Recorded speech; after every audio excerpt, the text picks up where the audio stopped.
या कोई गैर मुस्लिम हो या दलित हो, अगर जुल्म होता है तो असदुद्दीन ओवैसी सबसे पहले बोलता रहे।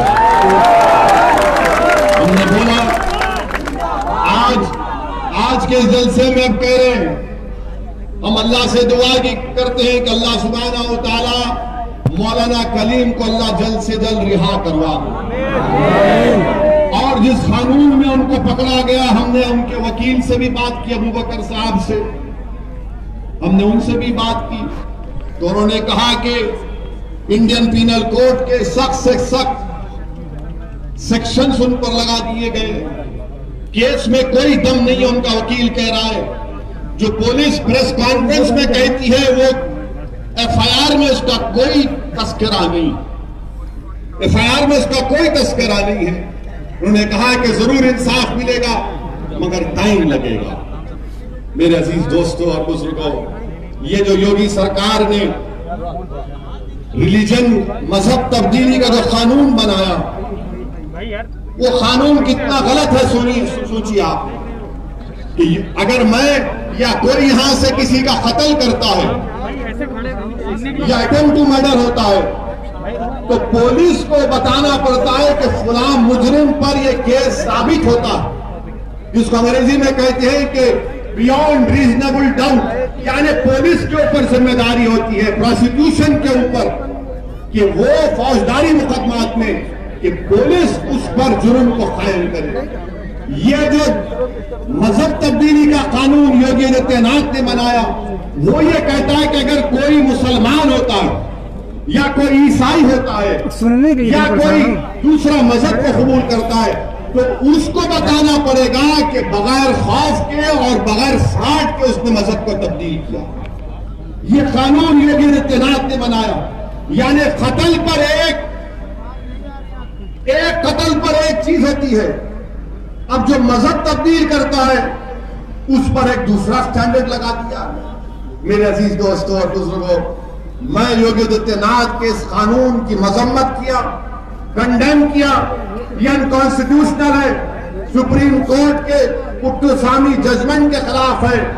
और हम अब पूछना चाहते हैं कि क्या अब समाजवादी और बहुजन समाज पार्टी मौलाना कलीम के बारे में बोलेगी? नहीं बोलेगी। क्यों नहीं बोलेगी? आप बोलो, क्यों नहीं बोलेगी? वो बोलो, क्यों नहीं बोलते? वो क्यों नहीं बोलते? क्यों नहीं बोलते?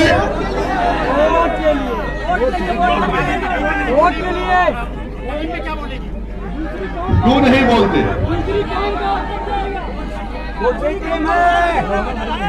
वोट नहीं मिलेगा। हाँ, ये बात है, वोट नहीं मिलेगा। तुम्हारा वोट मिलेगा क्योंकि तुम क्या खरीदी हो उन लोगों के? क्या तुम उनके गुलाम हो? क्या तुम रसूलुल्लाह सल्लल्लाहु अलैहि वसल्लम के गुलामों के गुलाम हो या इन लोगों के गुलाम हो?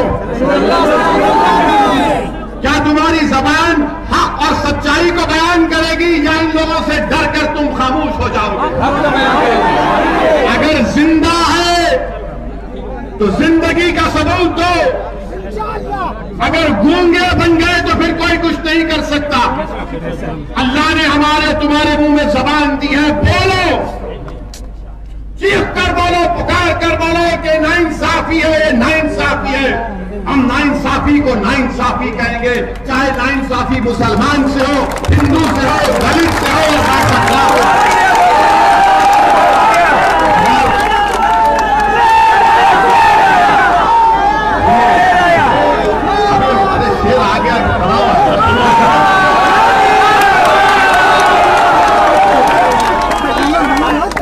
मेरे अजीज दोस्तों, मौलाना कलीम के मामले में खामोश बैठे, और हम जब बोलते हैं तो देखो ये बोला, इसकी वजह से बीजेपी को फायदा हुआ।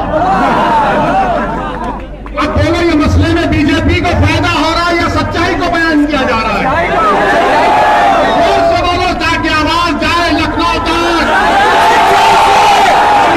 आवाजों में दम नहीं, हमने सच कहा या झूठ कहा?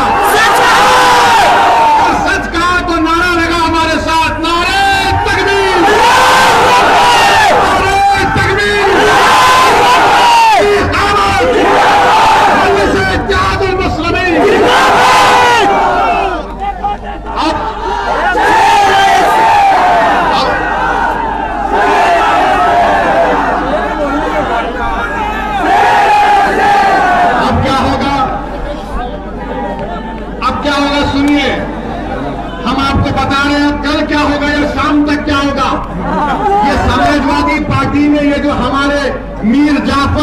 राजेश बैठे गए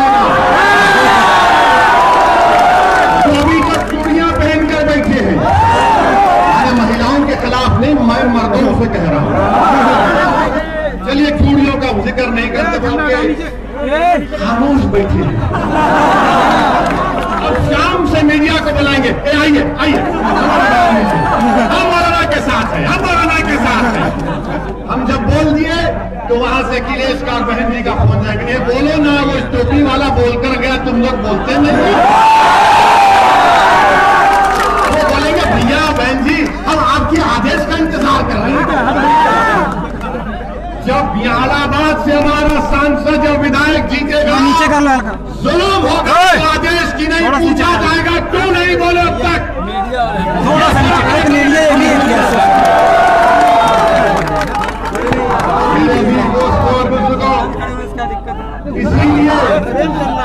इसीलिए हमने एक दिन खामोश बैठकर देखा क्या हुआ कि कोई तो बोलेगा, कोई नहीं बोलता। हम कोई नहीं बोलता, हमको एहसान नहीं कर रहे, बल्कि अल्लाह का शुक्र अदा कर रहे हैं कि अल्लाह ने हमको मुकाम दी, इज्जत दिया और अल्लाह ने बोलने की ताकत दी। अल्लाह मेरे अजीज दोस्तों और बुजुर्गों, मेरे अजीज दोस्तों और बुजुर्गों, आने वाले असेंबली के चुनाव में आपको अपने वोट को सही इस्तेमाल करना है। हमने कह दिया कि हमारी कोशिश यही होगी कि इंशाअल्लाह ताला उत्तर प्रदेश में दोबारा बीजेपी की और योगी की सरकार ना बने। क्या आप हमारे साथ हैं? उत्तर प्रदेश में मजलिस के उम्मीदवारों को आप कामयाब करेंगे? आप हमारे साथ हैं? हमारी बहनें हमारी साथ है।